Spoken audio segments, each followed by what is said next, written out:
Bonjour, je suis Akibouba Sabimoussé, consultant formateur en gestion des marchés publics.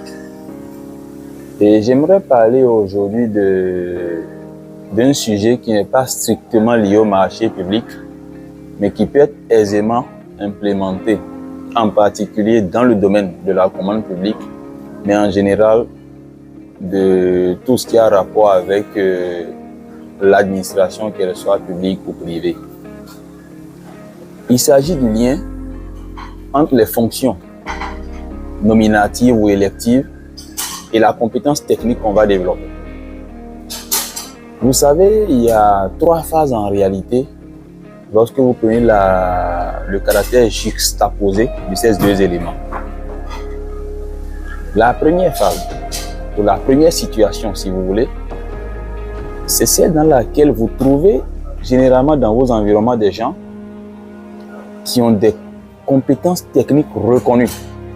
Ils sont experts en quelque chose, reconnus en quelque chose, expertisés et vraiment qui ont réussi à faire leurs preuves. Ces gens-là, en fait, vous allez remarquer que c'est généralement même à cause de cette expertise-là qu'ils sont appelés à des fonctions, généralement nominatives ou électives. Donc c'est pour vous dire que le raccourci en réalité, le meilleur raccourci, ce n'est pas systématiquement de couler, de rentrer dans un groupe politique ou d'autres formes de groupes de solidarité ou autre, quelle que soit la forme.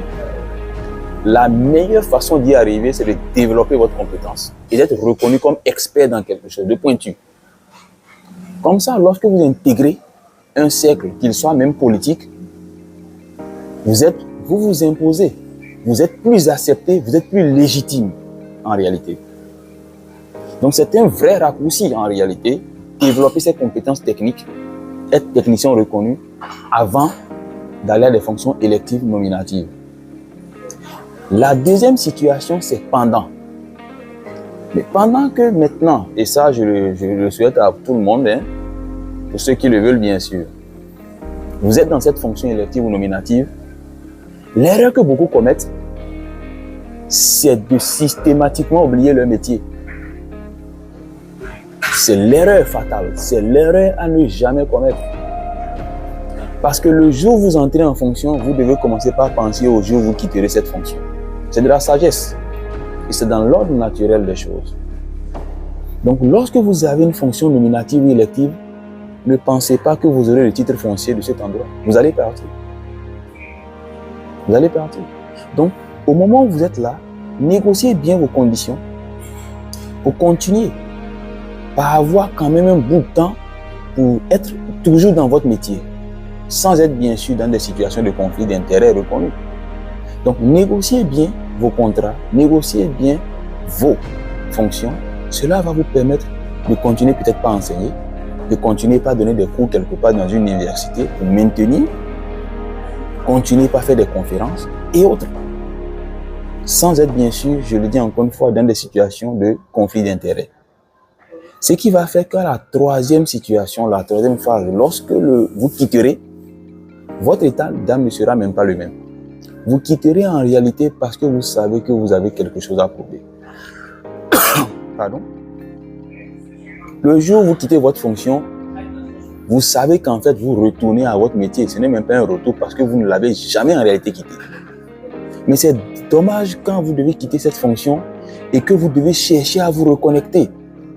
D'ailleurs, certains vous attendent pour dire, bon, écoutez, bon, il a été pendant tant DG, pendant tant, il nous négligeait, et maintenant, bon, bienvenue à la maison.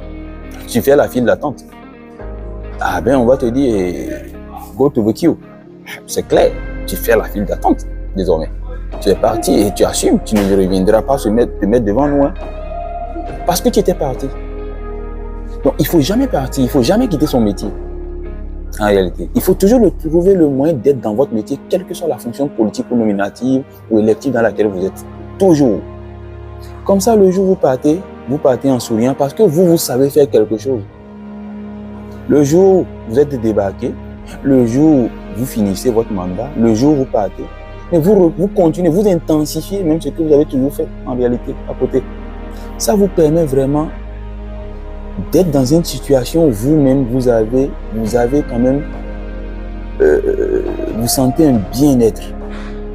Parce que vous n'êtes plus désorienté, vous n'êtes plus déboussolé. Vous voyez, il y a des gens, on les fait partie de certains postes, de certaines fonctions. Quelques semaines après, vous les rencontrez en ville, ils vieillissent d'un coup. C'est une réalité.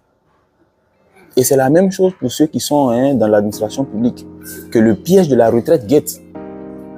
Pendant que vous êtes en activité, développez d'autres compétences. Ça peut être lié à votre métier. Pour faire la transition, c'est plus facile. Mais lorsque vous ne préparez pas votre porte de sortie, c'est très dangereux et cela va déséquilibrer complètement votre vie professionnelle et familiale. Donc moi, je vous invite à développer vos compétences, cherchez à être expert dans quelque chose, pointu dans quelque chose. Je le recommande vivement. Ça va vous sauver avant, pendant et après. C'est une réalité. Si vous avez d'autres sons de cloche, n'hésitez pas à les écrire là sous les commentaires. Moi, je serai ravi de discuter avec vous. On va partager nos expériences, nos conseils et on va tous. Merci beaucoup.